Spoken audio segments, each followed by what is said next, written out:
Hey everybody, it's time for a new series on my channel. My friend Ryan and I are starting a book club, and we cannot wait to tell you all about it. So let's get started.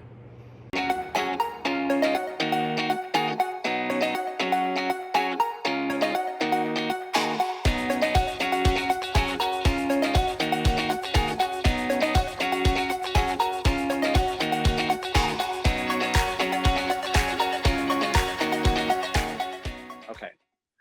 Hi, everybody, and welcome back to my channel. It's Russell with Ink and Paper Blog, and welcome to the very, very first episode of the Spilling Tea Book Club. I'm so excited, you guys don't even know. And welcome to Ryan. I talk about Ryan all the time, and now you guys get to Hello. meet him. Welcome. So Ryan, welcome. How exciting is this, right? This is great. Thanks for having me. So let's just start with a disclaimer. One, this is my first time and Ryan's first time trying to do a video from different places and locations. We don't know how it's all going to work out, so we're giving it our all. So there may be some bumps in the road. So be gentle with us. We'll get better as time goes on. So we decided to start a book club called the Spilling Tea Book Club. Yeah, so we're super excited, but Ryan's going to tell you sort of how that came into being and go from there. Yeah, so while we've been at home a lot and we've been reading a lot, we thought it would be a great opportunity to read some books by women, especially some 20th century women, some backlist books, maybe some women that not everybody has read or not everybody knows about. And it would be a great opportunity to just highlight some authors that we love or we want to discover. And we thought having a tea book club would be great. So the Spilling Tea Book Club was born. Yes, and when we started putting together the list of authors we were going to read, it kept getting longer and longer and longer. Yeah. We have many options. So, I mean, technically, Ryan and I could do this till we're 90. So That's true.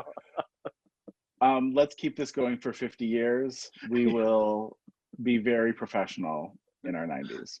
Yes, absolutely.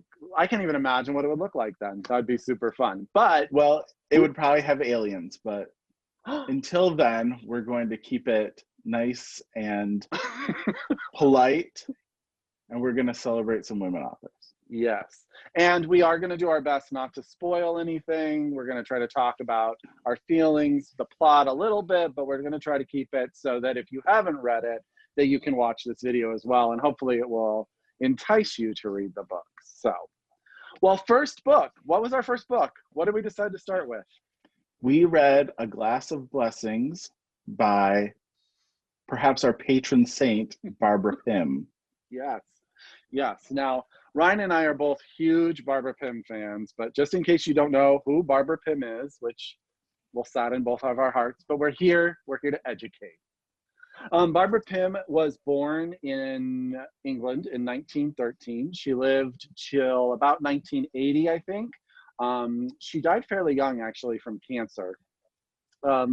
She was actually a very interesting woman. In doing my research for this video, she wanted to always be in publishing, but when she got to an age where she could get a job, there were no publishing jobs. So she actually wound up joining the Women's Royal Naval Service. And for years, she was part of the postal censorship group for the Royal Naval group. But what we love her for are her books. And she started publishing in the 1950s. She had about 5 books come out in the 1950s. Her most famous from this time period is a novel called Excellent Women, which is very, very good. And then she sort of disappeared. Like, she sort of went out of vogue. And in 1977, I believe, a good year, happens to be the year I was born, Philip Larkin, who was the United Kingdom Poet Laureate and the critic Lord David Cecil, named Barbara Pym as the most underrated British author of all time. And it sort of caused a resurgence in her work. And she went on to publish a few more books, one being a novel called Quartet of Autumn, which was then shortlisted for the Booker Prize. So, you know, that's pretty cool. And So then if you don't know Barbara Pym, there's a good reason. She's gone in and out of style and renown for decades now. yeah. So we hope some more people discover her. Um, and, and she's sort of described as like a 1950s, 60s, 70s Jane Austen. She sort of writes like these social commentaries or these social satires. Maybe that's a better word. They're kind of comedies of manners. They're more wealthy people. They have some problems that only the more upper class might have, or maybe middle class in the UK. And they tend to be pretty funny. They're Yes. some kind of situational comedies, social issues. Yeah. So we decided to start with a glass a glass of blessings, because neither of us had read it, right? It was one of the ones that neither of us had read. Yes. And I'm glad we read it. I really am. I quite enjoyed it. It was great. It was surprising. It was so progressive in a way that I didn't expect. Yeah. It was very interesting, and it's hard to believe that this book came out in the 50s. It felt very of that time, but also very modern too. Yeah, I totally agree. So maybe, Ryan, we should do a little plot summary. What do you think? Sure, that sounds good. So A Glass of Blessings follows the life of Wilmot Forsythe, who is married to Rodney in a township just outside London. One thing to know about Barbara Pym books is that you're going to get a story that revolves around the church, the Anglican church. There's going to be jumble sales. There's going to be drama within these. You're going to get a vicar. And this is no exception. You get all of these things. She's married to Rodney. They have two really good friends, Harry and Rowena. And like many people, Wilmot is in her 30s and is kind of disenchanted with her life. And she kind of starts looking outside the marriage. And she meets the very charming, very worldly Piers, who is Rowena's brother. And it starts kind of I would say like a fantasy romance where she and her mother-in-law, Sybil, go and take Portuguese lessons from Piers. There's also some subplots with a man named Wilf, who gets hired at the church to be a caretaker. There's a new young hot priest that comes to the church, and all these storylines converge at the end. And we won't give those away because they're really kind of surprising, but that's the basic story going in. Yes. And I think what Barbara Pym does better than anyone is she creates these characters that are, in a way, they're so kooky and so funny in so many ways. You mentioned Wilf, who I think goes mainly by his last name Basin in the novel, or kind of flips back and forth. He works for Wilmot's husband, but is so bad at the job that they're going to fire him. So they sort of connive his way into working for the local church as basically the caretaker of the priests of the church. Right. There's also another. Oh, go ahead. Go ahead. I was just going to say there's another subplot at the church with Mary and her mother, Mrs. Beamish, who are friends with Wilmot.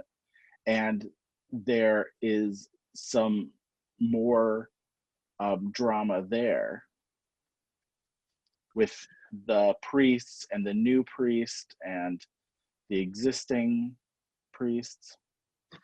It's funny too, because it's sort of like, when I was thinking about how to describe this book, it was like, imagine if you were like in Melrose Place and all of these people are all involved in each other's lives and have absolutely no reason to be, but they just keep like doubling down on it. Like, right. Instead of a Southern California apartment complex, you have a vicarage, and That's all exactly these right. things unfold there. And what's really fun about the book is that I really thought is Wilmot is this woman. She's very prim and proper in a lot of ways, but also she sort of starts to create these fantastic romances with these different men that are all in a different way sort of unobtainable. Like, for example, you mentioned she Piers, and she like goes, and her and her mother-in-law start taking Portuguese lessons. And as we go along, it just keeps getting more and more convoluted. But there's also sort of this weird romance with her best friend's husband. Like this, he is clearly after her, right? Like, Right. and Yeah, she doesn't quite get it, but she doesn't dislike it. right. It's not clear if she actually wants to commit adultery or if she just likes the flirtation. But she kind of takes some actions towards that. That if you were just enjoying the flattery, I don't know you would do. Yeah. So it's interesting to see it's interesting that she was kind of flirting with her husband's best friend at that time. And she, when it comes to Piers, she's like almost stalking him at some time. She's like, I'm going to walk by where he lives because I sort of know where he lives and see to try to figure out what his house is like and what his life is like. And I don't think that a normal, proper British woman would be doing things like this at this time period. Yeah, I agree. And it was interesting how class fit in. Yes. There was a lot of like, is this person worthy of this other person? Because are they in the same class? Do they have the right accent? Do they have the right Yeah. schooling? I feel like that's a common theme among Barbara Pym books also. Yes. Um, Yes. but yeah, class and kind of the stalking. And we get inside Wilmot's mind in this book, and she is judgy. She is really judgmental.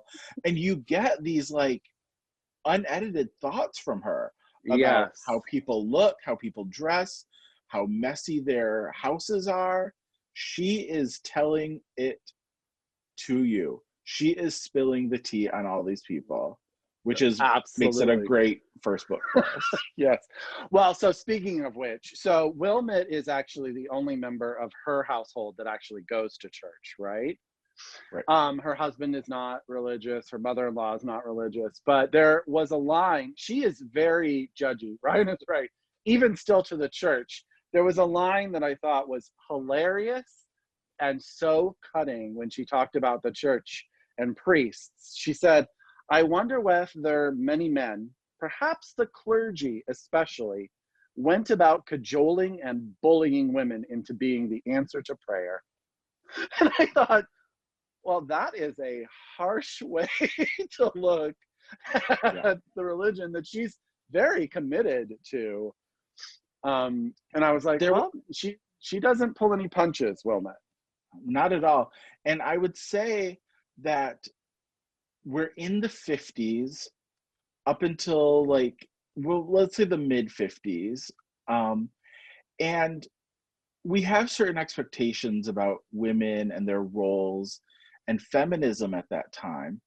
But this book really showed that a lot of the gender roles are in place, but she knows they're kind of BS. She is Yes. calling them out in her mind and going along with them. So you can see how things are starting to change between men and women, even in the early 50s, but society hasn't embraced it yet, but it's coming. And that I think is part of the brilliance of Barbara Pym is that she presents so prim and proper while being so subversive under sort of in the subtext of the novel. Yeah. Speaking of subtext, I think this novel was amazing because there's so much that is not said. Absolutely. There's a lot of straightforward plot points There's a box that Wilmette receives and she doesn't know who gives it to her. That's a whole subplot. There's a Fabergé egg that appears. That's another plot. But there's all these other things under the surface that she barely hints at, but you can feel the tension and you can see what's going on, and you might not have all the context, but there's definitely issues and kind of this churn under this very proper surface that makes Yeah. this book so interesting. Yes. Well, and you hit the sort of the nail on the head. I think the biggest discussion, well, there's really two. The one that I think that to me that stands out was the issue of class and the working class, especially working women versus non-working women. Wilmette is a woman that does not have to work. Her husband makes the whole income. And there are a lot of sort of comments made towards her regarding the fact that she keeps herself busy regardless of the fact that she doesn't work. And it's Right. like, there some ways those comments seem like people are jealous of her and her ability to do what she wishes. And then there's some of them that are a bit deriding and are a bit like, well, you don't really do anything. So, yeah. you know, because Mary, this woman that you mentioned who works at the church, she goes from being a young woman who doesn't work, right? She lives with her mother at the start of the book. And I don't think it's a spoiler to say that her mother passes and her life changes and she has to go to work. And that changes the dynamic between Wilmette and Mary in a lot of ways. And some of the commentary between the two of them is rather cutting. Yeah, very. Mary will point out, well, Wilmette, you don't have to work. So if you did have to work, there's like a great line about like, if you had to work, you'd realize that you never really want to work. And when you are working, you want to work even less. And it's like, and it kind of fit a little bit to how I feel sometimes. Yeah. It felt very modern. It felt like these are people that could have existed now. There were no cell phones. There was no like technology, but like the people felt very modern. It was a fascinating read. Yeah. Well, and one of the things that I recognized a lot about it too is that we are still a culture, I think, in the UK or the US, there's a gossip culture that goes around. People talk about each other. Now people do it via text message or social media where no one is held accountable for sort of what they're saying. In this book, everything is done face to face because there is none of that technology, which has its certain tension to it as well. So I thought that was really well played. And at times you're so uncomfortable, you're laughing. And yes. Yes. It was, I mean, you're getting like a view into these personal lives that almost feels like you're spying because you're in Wilmette's head and she is kind of spying and she is gossiping. You really get that like visceral experience where you're like, oh, I don't know, this doesn't seem right. Yeah, and it's, I mean, the commentary, I mean, as you said, a lot of her books, almost all of them, rotate around the church. And what priests do, and priests' decisions and stuff like that is always really funny and interesting. And we're not going to ruin some of the fun that happens in that world, but it will definitely keep you on your toes. Yeah, I just wanted to read something from the article in praise of Barbara Pym by Matthew Schneier. This was an article, I think, in 2017, where it kind of brought back another resurgence of Barbara Pym. And he says, to read her, one must have an appetite for endless jumble sales and whist drives, and the interfering wisdom of dowagers and distressed gentlewomen. And if you want to know Barbara Pym, that's the quote. Well, and I will link this article down in the comment section down below so you guys can all take a peek at it if you want. But I didn't know what a jumble sale was until I read Barbara Pym. And now I want to go to one. Well, I guess it's like a rummage sale that we would have here, or a garage sale, right. but it benefits the church. Yeah. Yes. Yeah. Well, I think sort of the last sort of theme I think we'll talk about a little bit is, and not too much because we don't want to give away, but so this book actually did not get a great critical reception when it came out because it does deal with a topic that at the time was considered very taboo, in the fact that there's a homosexual relationship in this book. Yes. And I thought she handled it extremely well. It was so interesting to see how it all unfolded, and it wasn't revealed in a way that was gossipy or with disgust at all. It was very matter of fact, surprisingly matter of fact, for a book from the 50s. And I sort of felt like if you weren't the type of reader that paid attention too hard, you may have missed it. Like I think there was that ability, if you were someone who didn't want to see it, you didn't have to see it, right? Exactly. Which is a brilliance in and of itself, because it's definitely there, but she never sort of slaps you in the face with it. But she definitely has a point about, like, an opinion. Yeah, she really does. And it's surprising how she fits it in, and the book isn't about that. That's definitely a part of it, but it isn't like, look at this gay couple that just moved to the neighborhood and how we hate them, which could have happened. I mean, there's probably some kind of book like that, but this was handled much more subtly, with much more respect, I think. Yeah, absolutely. That I was surprised by. One of the people in the relationship is a model for like knitting patterns, which was my favorite part of the book. I, in my head, kept thinking about those old knitting pattern books that you find at garage sales and stuff, and thinking about this man like modeling a sweater from it. It was fantastic. It was great. I never thought that those were like real people, but they are. They have to. Yeah, so like the fact that that was his job was fantastic. It was fantastic. It was, I mean, Barbara Pym has just a way of speaking to you and making you just feel good in a lot of ways. Right. Laugh, but also contemplate a lot of things, which I think is the power of her as a writer. She's masterful, and I hope more people read her, because she has the kind of style that I think is missing now. It doesn't all have to be murders and outrage and natural disasters. Like, she finds the extraordinary in the ordinary, and that's why she's an amazing author. I think that's a great sentence to end our discussion of Barbara Pym on. I mean, I don't know that we could go anywhere with that. I'm assuming, Ryan, you would recommend this book to people? Yes, I would. Do we have like a rating system? I would give it 5 teacups.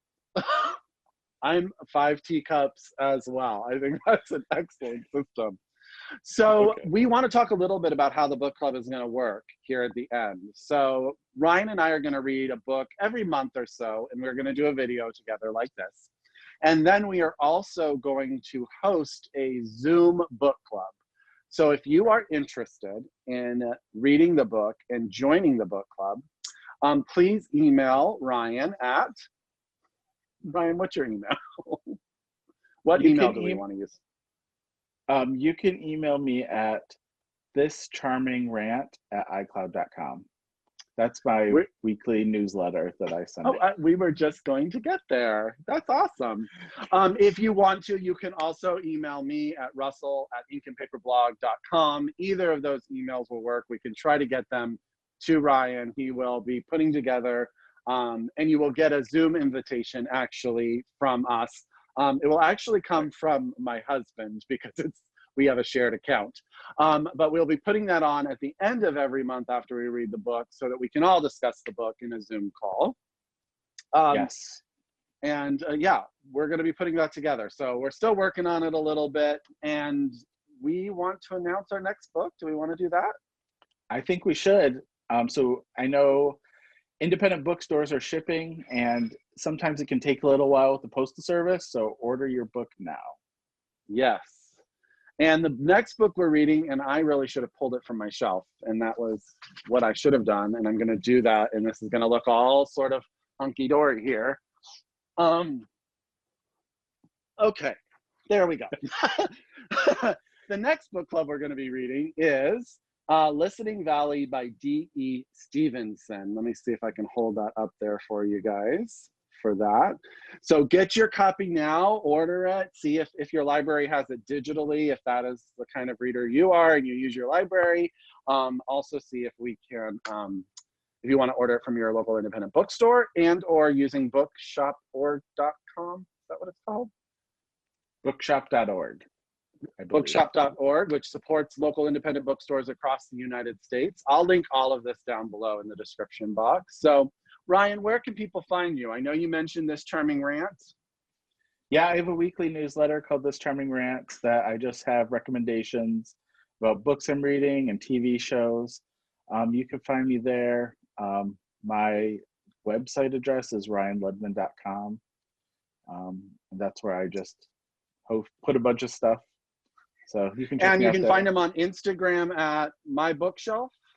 My.books.my.shelf. Yes. And he's definitely worth following, you guys. He is one of those artistic, brilliant people in my life that I absolutely adore. So, okay, I think we got everything in. Well, we'll probably left so. something out. I'm excited for the Zoom call where we can talk about all of the things we didn't talk about, because the ending is so interesting, but I want people to read this without it being spoiled. So yes, and on the Zoom call, we will be spoiling the book because we will be talking hopefully to everybody who's read it. So we will be going full throttle when we do the Zoom call. It's probably going to be on a weekend, probably around 10 o'clock Pacific time, so that we can have people across the United States and even I don't know how it'll work internationally. If you want to join in, we'll do our best. But we definitely want to have, people participate. So if you want to do it, again, email Ryan. I'll put his email down at the bottom, or email myself down at the bottom, and you guys can get involved in that. So as always, I thank you guys. If you're a return subscriber, I could not do this without you. If you're new and the Spilling Tea Book Club is your first video, welcome. I'm so excited. I want to thank Ryan for doing this with me, and we'll see you next time. Bye, guys. Okay, I think I'm going to hit end here, and it may kill you.